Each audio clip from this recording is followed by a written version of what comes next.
پیش از نکاح کردن با زنش حضرت به همون بگیم زنی که میگیفته استش زنا کرده بوده است. بعد نکاح کرد گرفته بوده است حضرت رفته است در تاجیکستان بگیم که با زنی دختری خانه گرفته است. این کارو در اینجا کرده است؟ بله حضرت. وقتی که اینجا آمده است وقتی اینجا که رفت حضرت چند بار رفته اون که چه داشت بعد وقتی اینجا که رفته است این زنش های که است طلاقش که است اون زنم قسم میتیده هم که اوضاع است پیش اون زنش رفته است اون زنش قسمش داده است که قسم با من بخیر که زن داری اونی قسم با چی بخیر؟ با من ده زنش قسمش داده است اویلش قسم داده است با زن قسم خورده است که من زن ندارم این زنش های کرده است طلاق قسم خورده است؟ میگه 10 دقیقه 15 دقیقه تقریبا ایستادیم باز زنه گفت که کوبو که نداشتم گفته که نداشت ندارم نداشتمش تفسیر با 10 دقیقه شد قسم یه بار فقط هم اولش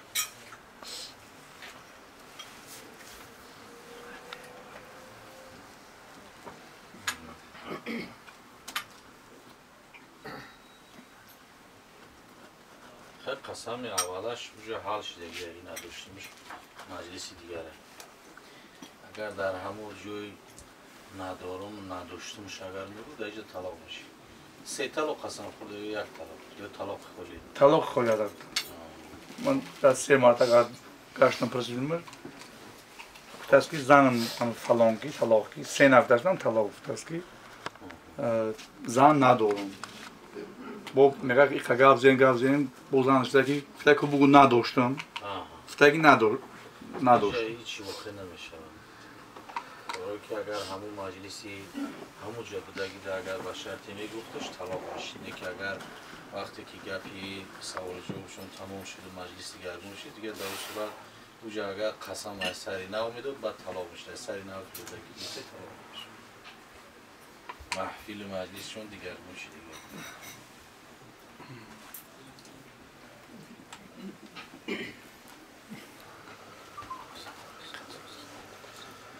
یا الله قسمش نداشت است تو نه حقیقت یک با قسم اول خلاص که نداشتم همه که خلاص آورد هیچ نمیشه مثلا مردم میگن که نداشتم بعد پس اون میگم که خیلی نه اگه واقعا شد یا زن دو تا چی نداشتم خیلی کتا نداشتم شوینه نداشتم قان نداشتم چی نداشتم نه همون قسم رو چیزی هم نگیری خود کوی قطعه است والا منم چیز ناشیگه بخی چی اگه خیلی واقعا هم روز سوال کش سوال دانش مثلا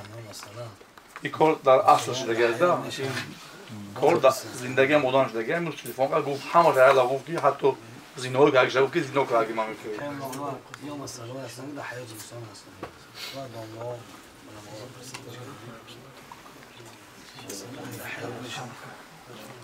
بله کی سوال داره با سوال خوب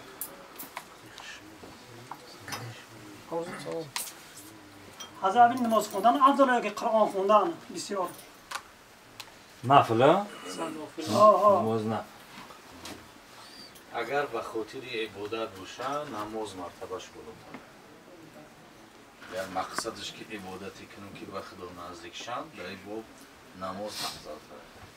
یکی اگر طالب علم باشه یا عالم باشه یا که مثلا قرآن از یاد میکردگی این راه ها داشته باشه در این صورت از نماز نفل بهتر همونه که او درسش از یاد کنه از عبادت های نافله ده بهتر افضلتر همونه که او طالب علم درس شد یکی اگر به خاطر عبادت نافله باشه مرتبه نماز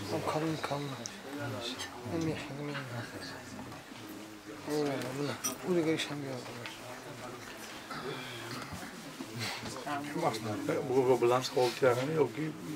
اصلی نه هم اصلا یا بلند سوال که مردم بفهمن یا سوال خودی نتیگه اون بفهمیم سوال ندادن نه خدمتشو بدن شما قیمور نگم این که چیه؟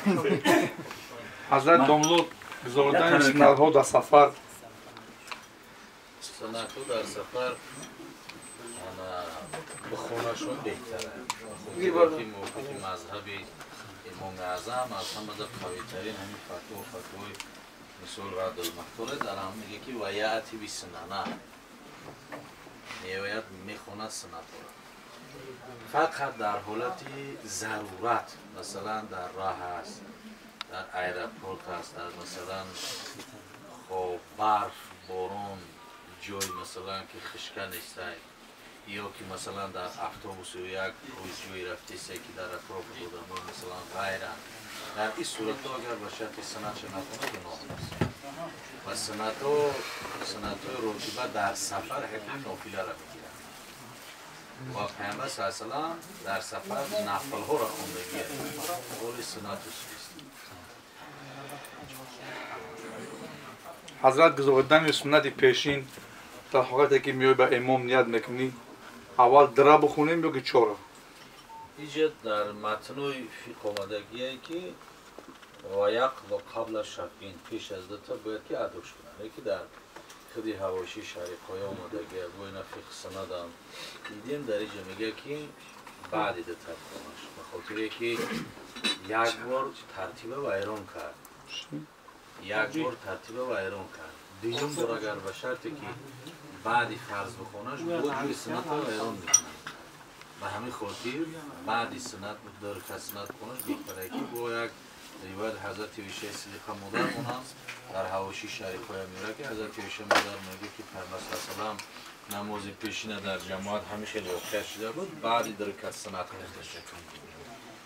یعنی خلاصش که هر دی صورتش درسته بعدی فرض هم خونش میشه و بعدی سنت هم خونش میشه و همون چور کرد سنت میشه. حضرت داملو در نماز پیشین شخصی که سنتی چهار رکعت در خوندگی نیست میتونه که پیش بدرویا؟ بله میتونه. یکان کراهیت داره نداره یا که کراهیت نداره. در صورتی که در فتوا هست در فتوا خلاصان قلمگیری دیگرش هم هست که اگر به شرطی که مثل امروزا وری امام معین کردگیه که پیشین ساعت یک یا پیشین ساعتی نمیشود در اینجا دوونیمه چنده دوونیم انا که مردم کارگر های سراسیمه های رفته او داره در این صورت ها وقتی که همون ساعت دقیقش که رسید تهوشید مردم برای منتظر شدن مثل که طاقت ندارن سراسیمه کار دارن در این صورت قامت بگن امام بیا پیش داره فرض با جماعت با مردم بخونه بعد سنت چه خودش خوندن درست اصلا امام راه نمیکنه انتظار نمیکنه برای سنت امام باید که فرض کنه مردم رو معطل نکنه حضرت این سوالش ای بعضی بچه های برای همی سه دعا آمدن احادیث همش هست وارد شدگی هستن و نیستن میگه همی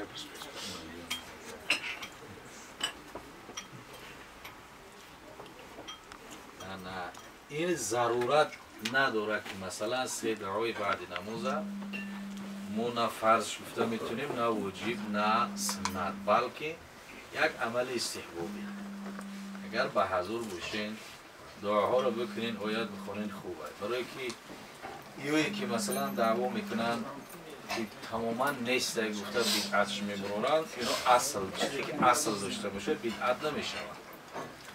بدعت همون کار نوپیدایی هست که جای سنت میگیره او را بدعت گفته میشه این آیات خوندن و دعا کردن اصل دارن پیامبر صلی الله علیه و سلم بعد نماز هم دعا کردن هم آیات خوندن این خودش معلومه که بعد نماز پیامبر سلام میگه سه بار استغفار میگه اللهم انت السلام و منک السلام خودش دعا بعد نماز انا او صحابه را روش میگه ترک نکه اللهم معاذ بن جبل گفت که پیامبر صلی الله علیه و که معاذ گفت را من دوست می‌دارم از عقب نماز ترک نکنم میگه فقیر اللهم اعنی علی ذکرک و شکرک و حسن همین دعاهای یا که بعد نماز